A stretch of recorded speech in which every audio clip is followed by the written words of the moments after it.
The morning began the way most miracles in the wild do, quietly, with no hint of what was coming, out over the Serengeti. The horizon was still only a suggestion, a faint pale line pressing against a sky slowly softening from indigo to blue. The grasslands lay in a hushed stillness, brushed by a cool dawn breeze that slipped over termite mounds and acacia trees, carrying with it the smell of dust, dew, and distant herds. At the edge of a small ranger outpost, a single figure stood alone, hands wrapped around a tin mug of steaming tea.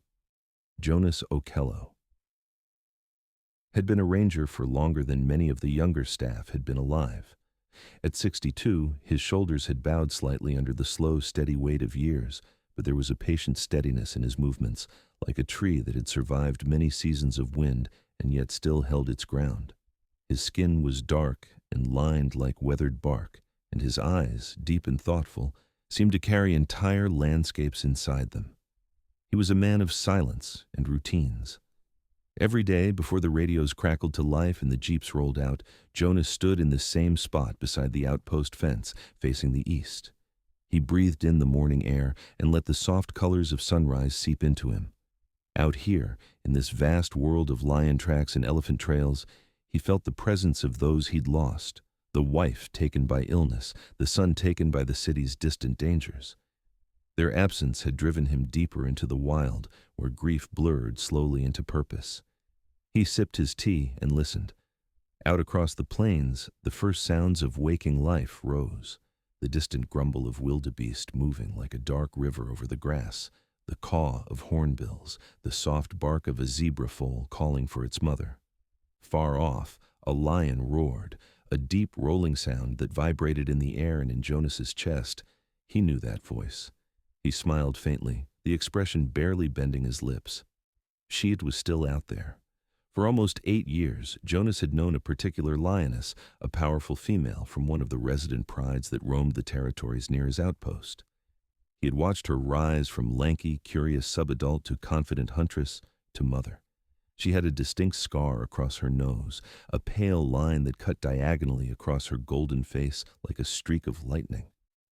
To the other rangers, she was just one of many lions they logged in their reports. To Jonas, she was Naledi, star in his mother's tongue. Years before, he had fought for her life when a poacher's snare buried itself deep into her shoulder. He still remembered the metallic smell of old blood, the wild terror in her eyes as she dragged the heavy wire through the grass. He remembered approaching her slowly with the vet team, Trank Dart whispering through the air, the tense minutes waiting for her to stagger into sleep, her great body finally collapsing with a low, pained groan. He remembered kneeling beside her, his hands, working quickly to cut the embedded wire, to clean the wound, to attach a small tracking collar so they could watch over her. She woke later that day and vanished into the tall grass. Months passed before he saw her again. When he did, it was at dusk, as the sun melted into orange behind the trees. She stood far off, collar glinting faintly, watching him from a ridge. There was no roaring, no drama, only a quiet, calm gaze that held him for several long heartbeats before she turned, tail swaying, and walked away. Something had passed between them that day, something Jonas had no word for but felt deeply. Since then, he had seen her from time to time, usually at a distance. Sometimes she had cubs tumbling around her feet like golden storms. Sometimes she lay alone, basking in the afternoon heat. Always, she carried herself with a calm confidence, a queen of the grasslands. As Jonas finished his tea that morning, he thought of her briefly and wondered where she was now. Then he set his mug down, picked up his binoculars, and began his day. By late morning, the cool softness of dawn had burned away into the dry season heat. The air shimmered above the ground. Dust hung in a faint haze over game trails. Insects buzzed in constant invisible swarms. Jonas drove slowly along a dirt track in an old Land Cruiser, scanning the horizon for movement, tracks, anything unusual. Beside him sat a radio, a battered field notebook, and a small first aid kit.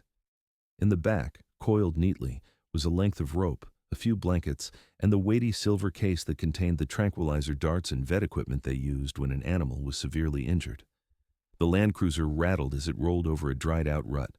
Jonas stopped by a small waterhole that had shrunk to a muddy circle edged with cracked clay. A nervous group of impalas drank quickly, ears flicking, muscles taut and ready to flee. He watched them, admired the delicate beauty in their legs, the grace in the way they moved, even when frightened. Nothing unusual. He turned the key. The engine refused. He turned it again. It coughed, wheezed, then sputtered into a sulk and died. Jonas sighed softly, the sound more amused than frustrated. "Old girl," he murmured, patting the dashboard. "You choose your moments." He radioed the outpost. A young ranger's voice crackled back, assuring him someone could come out in a couple of hours with parts. Jonas told them his location and that he'd wait. Waiting to him was never wasted. The land always had something to say. He stepped out of the vehicle and walked a short distance up a gentle rise, where the view opened up in a broad sweep. He lifted his binoculars and scanned the land, left, right, far, near. Then he saw her. In the wavering curtain of heat, a shape moved slowly across the plain, just at the edge of a distant acacia thicket. Tawny, low, deliberate, a lioness. He focused the binoculars. The scar on the nose came into view. His breath caught. Naledi. She was walking toward his general direction, but something was wrong. Her steps were uneven, her tail moved in short, agitated flicks. Her head hung a little lower than usual, and every few paces she stopped and looked around in a confused, restless way, not as a hunter searching for prey, but as a mother searching for something else.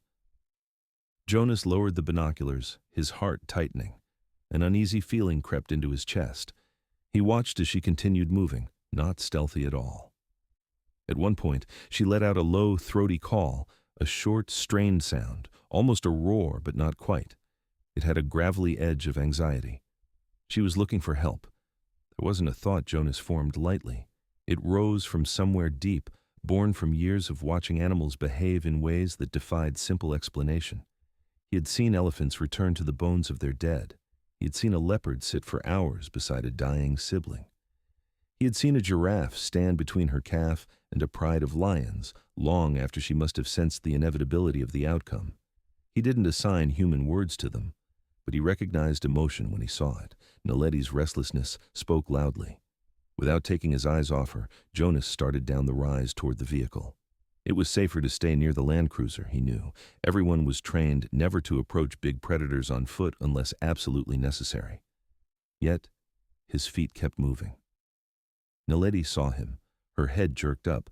She froze for a moment, her golden eyes fixing on the solitary figure in the distance. Then, to his astonishment, she began walking directly toward him. Jonas stopped beside the land cruiser, the open door just behind him. He could slide into the seat, close the door, and use the metal shell as protection. He knew the protocol. He knew lions. He knew that even familiar ones were still wild, still capable of killing in a heartbeat. But he didn't move. Something held him there. Naledi drew closer. He could see the rise and fall of her chest now, the tension in the muscles of her shoulders. She was not stalking. She was walking in full view, with the straight-line determination of an animal with one clear purpose. When she was about 20 meters away, she stopped. The world shrank to the space between them. All other sounds faded, the buzzing insects, the distant calls, the quiet shuffle of impala hooves, until there was only the hot wind and the pounding of Jonas's heart in his ears. "Naledi," he murmured under his breath, a name he had never said aloud to anyone else. They regarded each other for a long moment, two old souls measuring the distance between trust and fear. Then, she did something Jonas had never seen in all his decades as a ranger. She walked past the line where caution usually ended. She stepped into the space where humans and lions did not belong together. She came to within just a few meters of him. Jonas resisted, the urge to step back. He fought to keep his breath steady.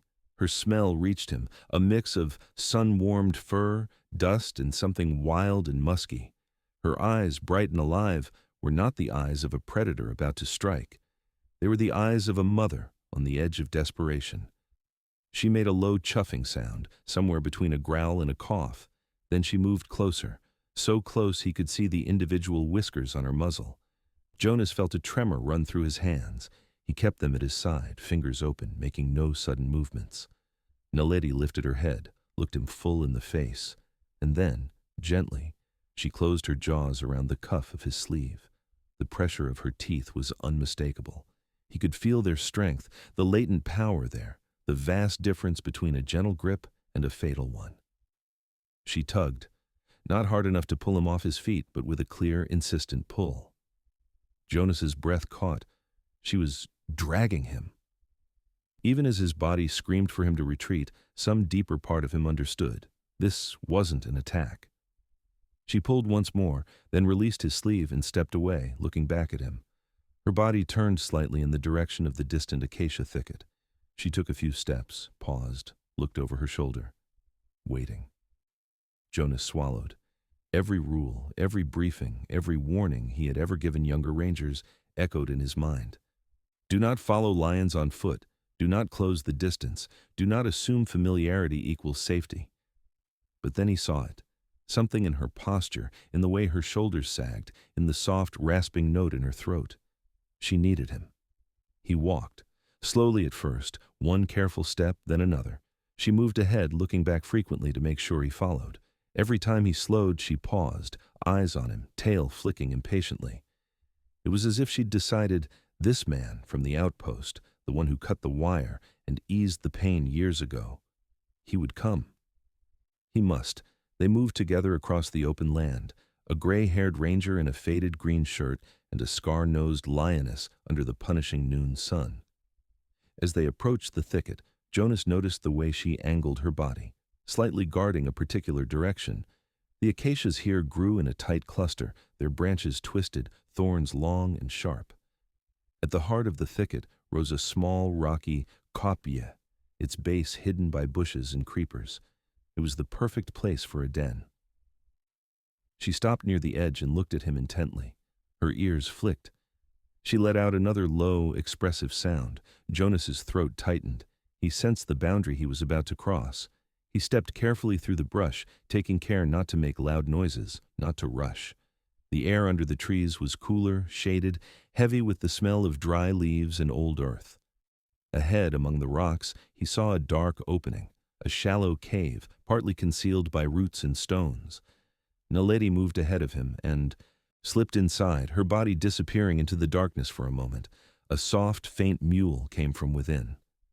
A cub. Another sound followed, thin, troubled, unfamiliar. She emerged again and stood aside. Jonas understood the invitation with a clarity that shook him. She wanted him to see. Slowly, with his heart pounding so hard it almost hurt, he crouched and leaned toward the den's mouth. His eyes adjusted to the dimness. At first, he saw only shadows and the suggestion of movement. Then, the shapes resolved. Two small bodies huddled together in the dust. One was unmistakably lion, a cub perhaps 3 or 4 months old, its fur a softer, lighter gold, faint spots still ghosting along its legs. Its front leg was grotesquely swollen, and around it, biting deep into the flesh, was a thin line of wire. A snare, coiled cruelly, cutting into muscle and skin. The fur around the wound was dark with dried blood. The cub panted, its small chest heaving in shallow breaths. Jonas's stomach twisted. He had seen too many animals caught in snares, their lives stolen slowly and painfully. But it was the othery body beside it that made him freeze completely. Pressed against the lion cub, nestled under its chin, lay a tiny antelope calf. A newborn. Thompson's gazelle, by the looks of it. Its legs were folded neatly beneath it, its eyes huge and liquid, dark as wet soil. It did not seem injured. Its flanks trembled with fear and exhaustion, but it was alive. Its small head rested against the lion cub's shoulder, as if it had sought comfort there. The two little creatures breathed almost in unison, predator and prey lying together, protected in the den of a lioness. Jonas forgot to breathe.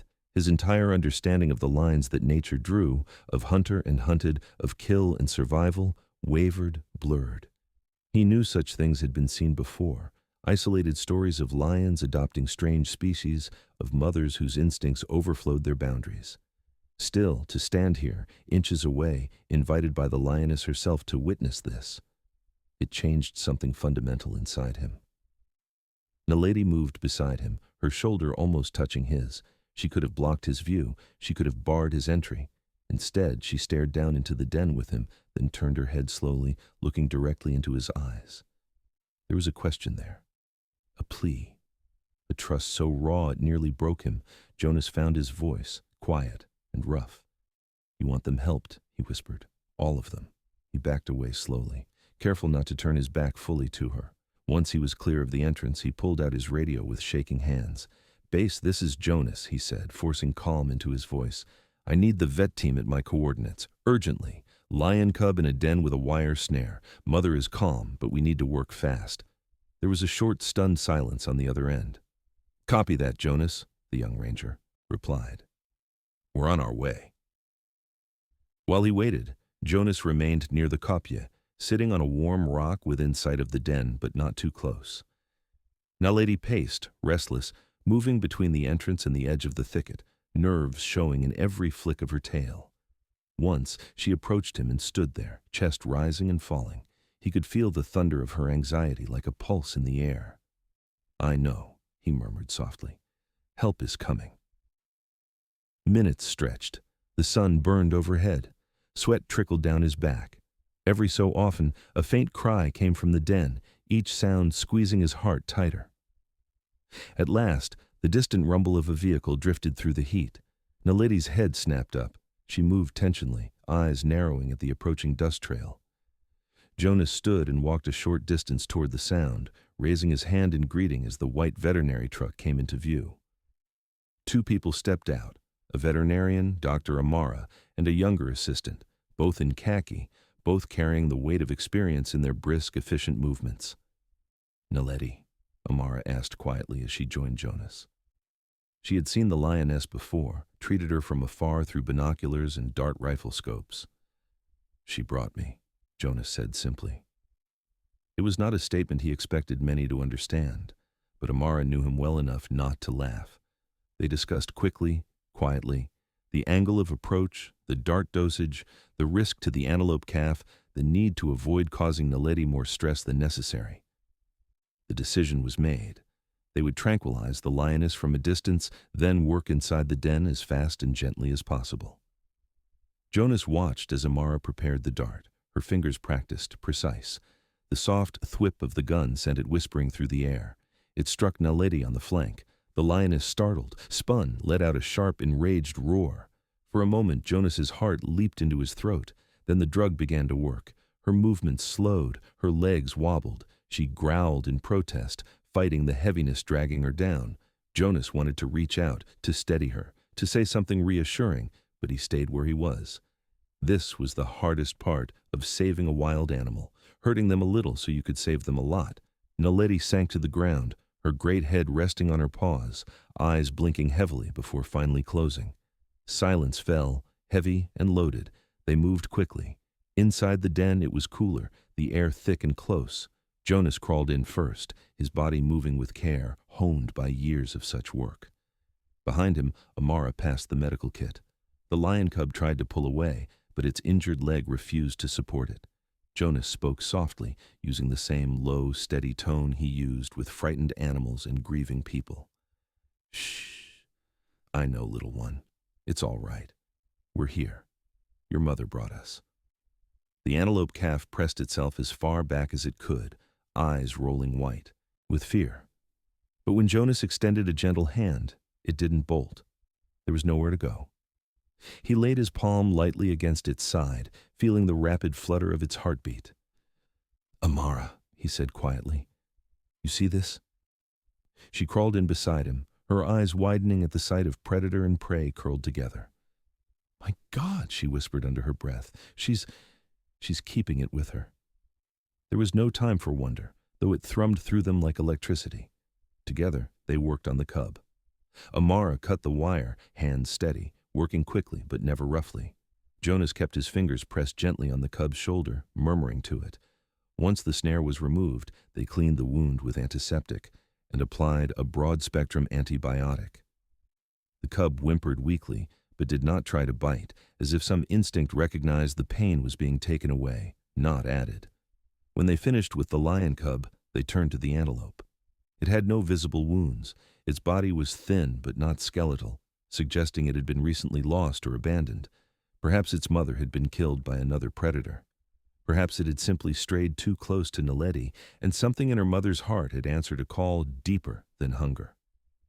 "We should move the gazelle calf," Amara said softly. "It won't survive long-term in a lion's den." Jonas looked from the calf to the sleeping lioness outside. He pictured her waking, finding the den empty of that small, strange presence she had chosen to shelter. "No," he said after a moment. "Not yet. We treat it here for now. If we take it now, we take her choice. We wait until the cub can stand again, until she can move them both if she decides." Amara studied him, then nodded. They gave the gazelle calf fluids and a small injection to help with stress, then left both little ones lying in the dim safety of the den, the lion cub's head resting once more against the calf's flank. When Jonas emerged, dust streaking his face, Naledi still lay under the spreading branches, breath deep and slow under the tranquilizer. Her paws twitched occasionally, as if she were running in some secret dream. He knelt beside her and placed a hand on her shoulder, feeling the powerful muscles beneath his fingers, now relaxed, harmless for this brief, deceitful moment. "You did well," he whispered. "You kept them alive long enough for us to do our part." They remained until she began to stir, making sure she woke without panic. By the time she stood again, groggy but steady, Jonas and the team had retreated to a respectful distance. She shook her head, snorted, and immediately turned to the den, pushing her way inside. For a few minutes, there was no sound.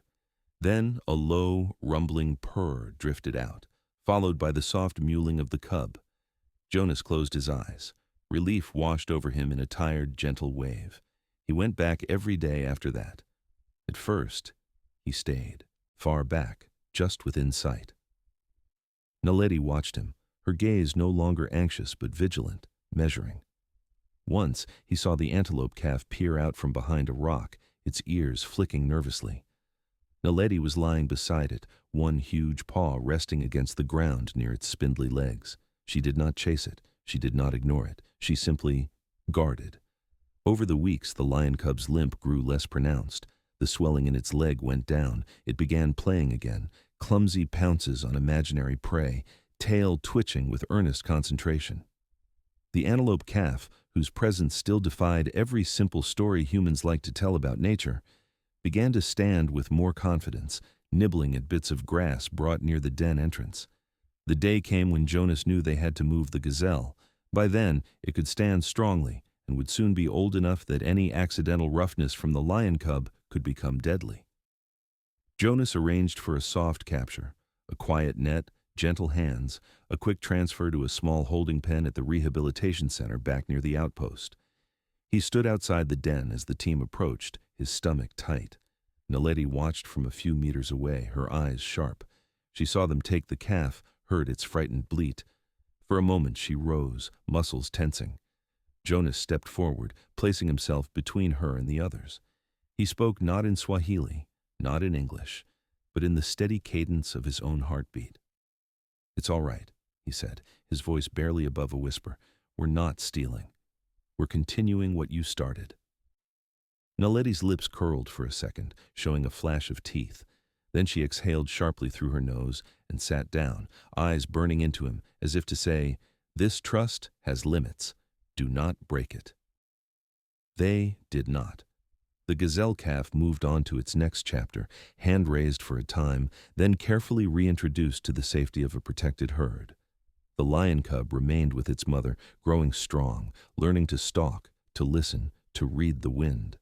Jonas began recognizing that cub from a distance, a bold young male with a faint line of fur missing around one leg where the snare had bitten so deep, a living reminder of both cruelty and compassion. He started calling him Baraka, blessing. Years slipped by, as they always do in the wild, marked not by calendars but by rains and droughts, by the births of calves and the deaths of elders. Jonas grew slower, but his eyes did not. He watched Naledi age. Her shoulders broadened, then thinned. The scar on her nose faded slightly, but her gaze never dulled. She led her pride through territory challenges, through lean winters and rich summers. And always, when he saw her, there was a moment, just one, when she would pause and look toward the outpost, as if checking that the odd, quiet human who had stepped into her den that day was still somewhere nearby. He was. Until one season, his body began reminding him of its own limits. The long walks that had once restored him now left him breathless. His doctor in town spoke of the heart, of strain, of rest, but Jonas couldn't imagine resting away from the place he loved most. So he compromised. Fewer long patrols, more time at the edge of the outpost fence, watching the sunrise and sunset, letting the movements of the land fill him with a familiar peace. Then, one afternoon, everything changed again. He was out with two younger rangers doing a routine check on some water points. The sky was heavy with clouds, pregnant with the promise of long-awaited rain. The air felt charged, electric. They stopped the truck near a low drainage line where elephants had recently dug for water. Jonas stepped out to examine the mud, bending to touch the damp earth. Pain exploded in his chest. It was not the sharp, immediate pain of a bruise or a cut. It was deeper, crushing, a hand closing around his ribs from the inside. His breath vanished. The world tilted. His legs gave way beneath him. He heard someone shout his name, distant, as if from underwater. He rolled onto his side, clutching at his shirt, gasping. The sky above him blurred into gray shapes, then into white light. Through the ringing in his ears, he heard another sound, a roar, not far, not imagined, powerful, urgent, close. The younger rangers shouted, this time in fear. As Jonas blinked against the dizzy haze, a form moved at the edge of his vision, tawny fur. A stride he recognized even now. Naledi. She appeared on the rise above them, her body poised, eyes fixed not on Jonas, but on something beyond him. A small herd of buffalo had been drifting nearby, their heavy heads lowered, their temper unpredictable. Now one of the bulls, spooked by the shouting and movement, had begun a short, agitated charge in their direction, dust flying from under its hooves. Naledi positioned herself between Jonas and the buffalo, tail lashing. She unleashed another roar, fiercer, more violent, a sound that rolled through the air like thunder. The buffalo skidded, confused, unwilling to challenge this new, unexpected threat. The herd bunched, snorted, then swung away, galloping off in a different direction. The younger rangers grabbed Jonas, half lifting, half dragging him toward the truck. One of them kept glancing at Naledi, who stood on the rise, watching, breathing hard, her chest heaving with exertion and age.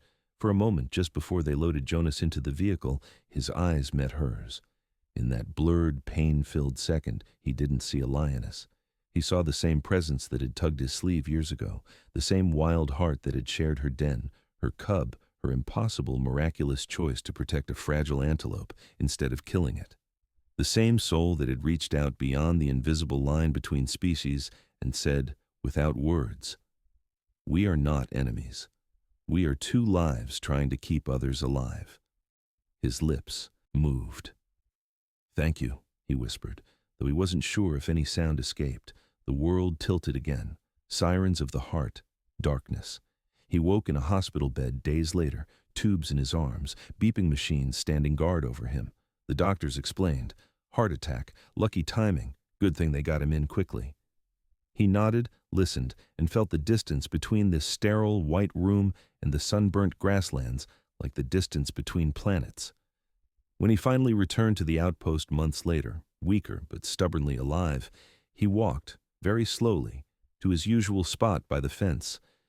The Serengeti greeted him as it always had, with wind, with distant calls, with light stretching over the plains in long golden fingers. He lifted his binoculars to his tired eyes and searched the horizon. The familiar forms moved out there, zebras, wildebeest, impalas, vultures circled lazily overhead, and then, near a scattered cluster of rocks, he saw the pride. Cubs tumbling in the dust, lionesses stretched out, bellies up, soaking the sun. One young male stood a little apart, watching. Broad shoulders already forming, mane just beginning to grow, his leg marked by a faint hairless ring of scar. Baraka. He felt a laugh catch in his throat, half sob, half joy. Baraka lifted his head and looked in the direction of the outpost. For a moment, Jonas fancied the young lion's gaze sharpened, as if searching for something he had once known when life was smaller and pain sharper. Then the young male lion turned and walked calmly among his kin, the grass parting around his paws. Naledi was not there. He knew, even before they told him, that she had gone. Lionesses did not live forever. They burned bright and fierce, then softened, then slipped back into the earth, leaving their strength behind in the bodies of their children and in the memories of those who had seen them. One of the younger rangers came to stand beside Jonas. "Old Lioness from the Eastern Pride died last wet season," he said quietly. "Found her bones near the river. You probably knew her. Scar on her nose." Jonas nodded, eyes fixed on the pride in the distance. "Yes," he replied softly. "I knew her." He did not speak of dens and gazelle calves, of wires cut from bleeding legs, of a lioness dragging an old man by the sleeve because she believed he could help, of roars that had stood between him and the pounding hooves of a buffalo. Some stories are too large, too precious to carry fully in words. They live instead in the way a man looks at the land, in the pause of his breath when a lion's roar ripples across the plain. As the sun sank behind the Serengeti, washing the grass in molten gold, Jonas felt something settle gently inside him. It was not the absence of grief. He still missed the people he had lost. He still felt the ache in his chest when he thought of the years gone. But there was also this, the knowledge that in his time on this earth he had been trusted, not just by people, but by the wild itself. That a lioness had once taken his sleeve and led him to her den, showing him a world where a predator could cradle a prey animal beside her own cub, where a human could crawl into the darkness of that den and become, for a moment, part of that fragile, miraculous circle of protection. It changed the way he saw everything, predators and prey, life and death, snares and scissors, roars and whispered words. In the soft evening light, a lion roared somewhere beyond the horizon, deep, powerful, resonant. Jonas closed his eyes and listened. "Thank you," he murmured again, though this time it was not just to Naledi or Baraka or the small gazelle whose fate he never fully knew. It was to the entire breathing tapestry of the wild, for the trust, for the miracles, for the chance to be, even briefly, part of nature's family. And out there, where the grass sighs in the wind and the stars wait patiently above, a young lion with a scar around his leg lifted his head and answered with a low, steady call.